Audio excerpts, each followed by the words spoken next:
Joining us now on the line is Ann Coulter, the New York Times best-selling author of Let Trump Be Trump, E Pluribus Awesome.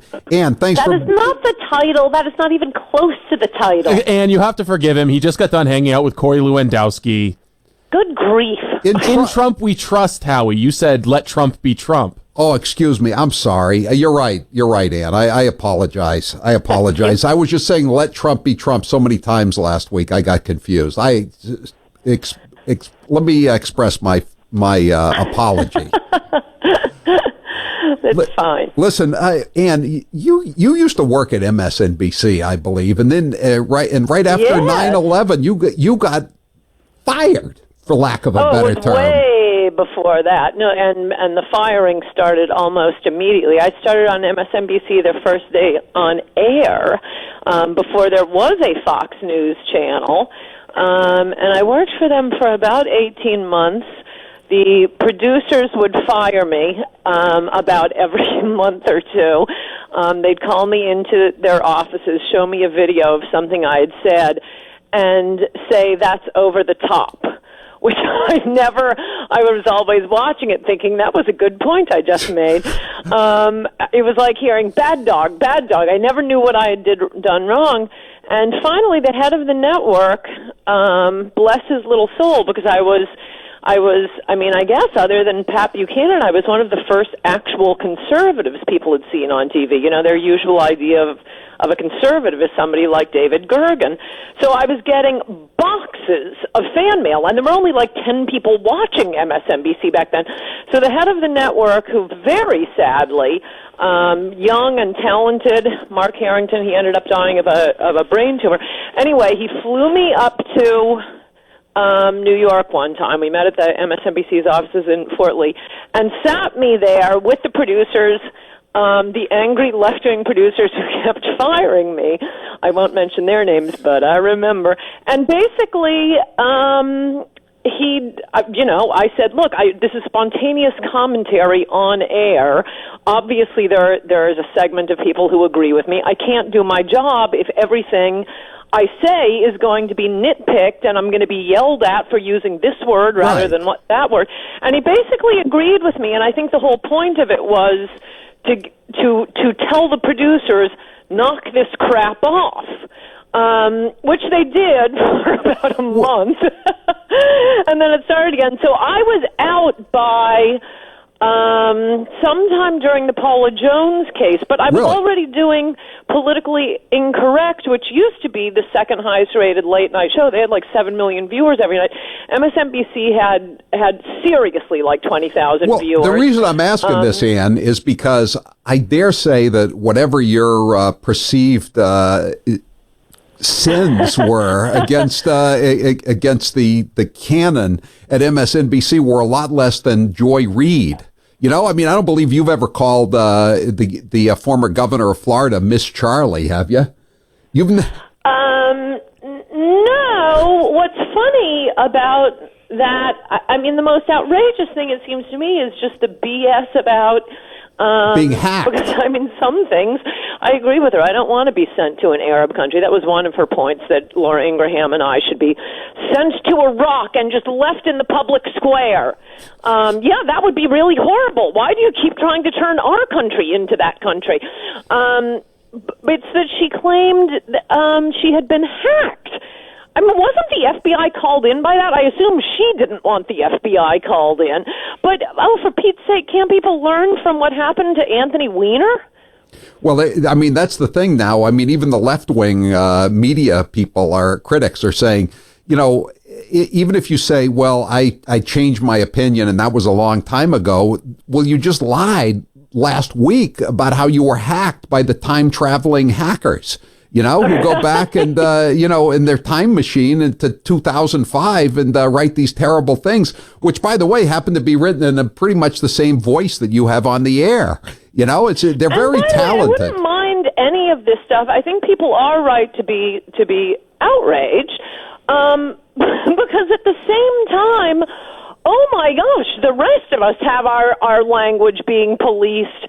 like it's Nazi Germany. Everyone is, one tweet away. Luckily, I don't have a job, so I won't be fired. But people with jobs are one tweet away from being fired. What they did to Roseanne, I condemn her remarks. But it really is pretty shocking that these late night tweets. She's always been crazy. She's funny. I'm not saying that's an impediment to being a good stand-up comedian or the host of a fantastically popular TV show.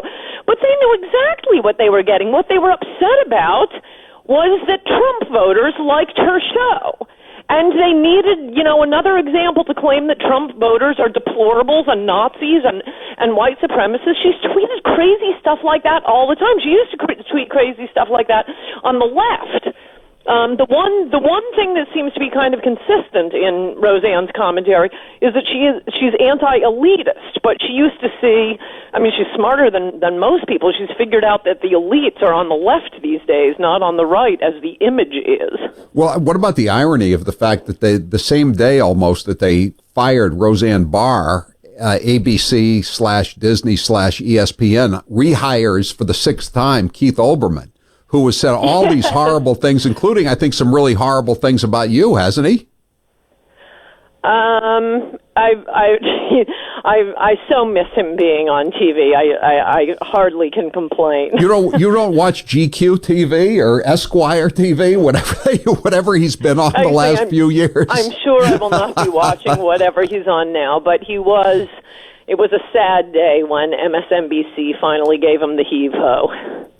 So Ann, what do you? I just had on Raj Shah from the White House, and they're taking a victory lap on the 500 days, all the successes, and I said, Raj, you're going to be followed by Ann Coulter, who's always complaining about the wall. What's going on with the wall? And he said, I'm also complaining about him. He's Mr. Open Borders.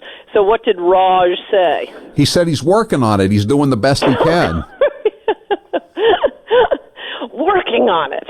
He's working on it. One of the greatest things about Trump was, which I don't think enough was made of during the campaign, you and I probably talked about it, was that the Wollman skating rink.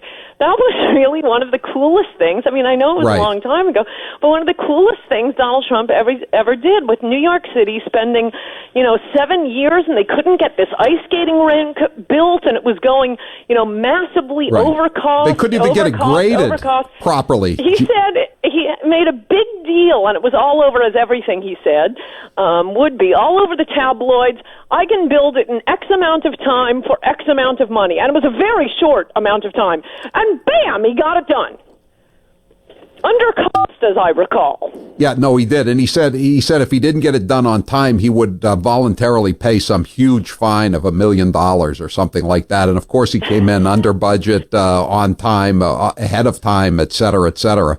And I'm sorry, we're familiar with this man. When he wants to build a skating rink, when he wants to put a golf course up in Scotland, all the neighbors were objecting to that. They didn't want the golf course there.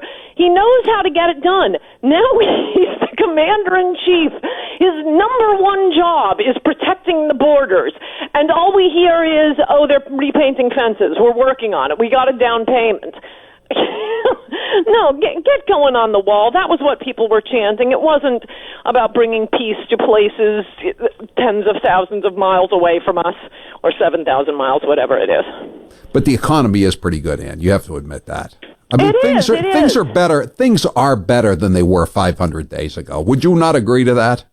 I would say I would agree with it. What I like the most about life compared to 500 days ago is not the economy.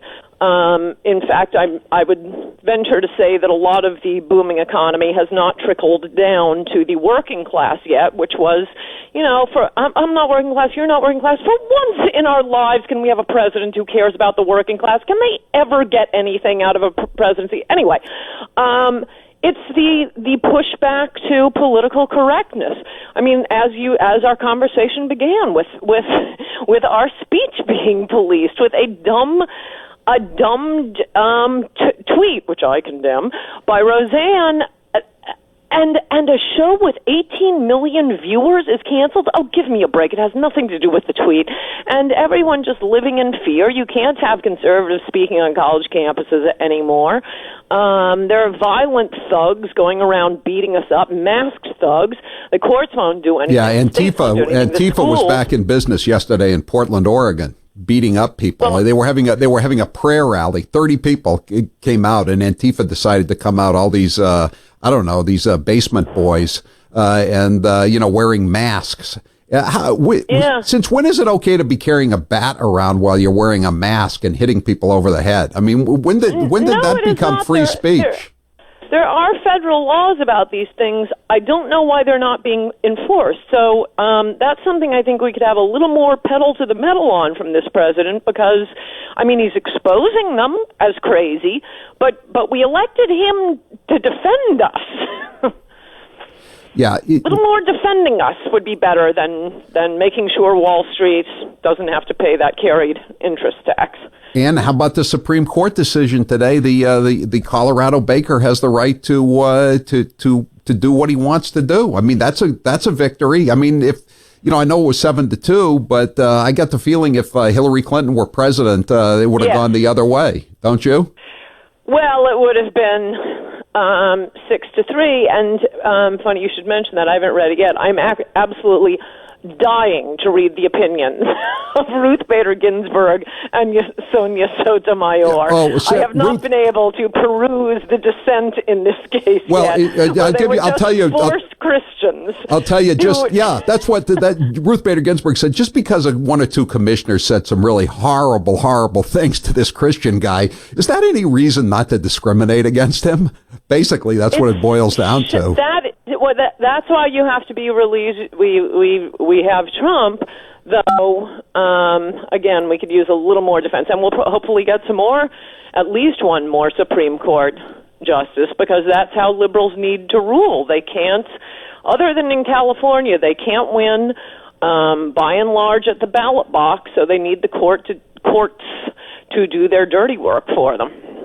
Why won't the president release all these FISA warrants and all these FBI documents that they keep redacting to protect themselves?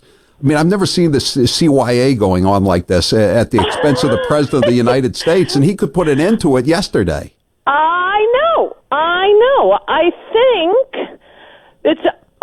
my suspicion is it's one of two possibilities. One is he's surrounded himself, as we've discussed before, with swamp creatures like your friend Shaw, whom you just talked to. So he's getting a lot of bum advice, including on the wall. Oh, no, you can't. He's not a bad guy, though. He's not a bad guy, Ann. He really isn't. The way people are judged in any administration these days as America collapses is on immigration, Howie. He's no good. So number one, either because he's surrounded himself with swamp creatures and they're lying to him the same way they're lying to him about the wall. Number two, he's using it the same way Obama used his birth certificate to keep the craziest elements of the left ginned up and angry in hopes that will enrage his base. And I got to say, it's working with me. It is with me, too, Ann. When I heard that they had redacted the part where Andrew McCabe bought a $70,000 table for himself on the grounds of national security, I wanted to throw something at my computer screen. You know, I mean, how much crap can these people get away with before somebody, pushes back on them? We got to break. Ann Coulter, the title of your book is In Trump We Trust. Much zippier title. E pluribus awesome. Thank you, Ann. I'm Howie Carter.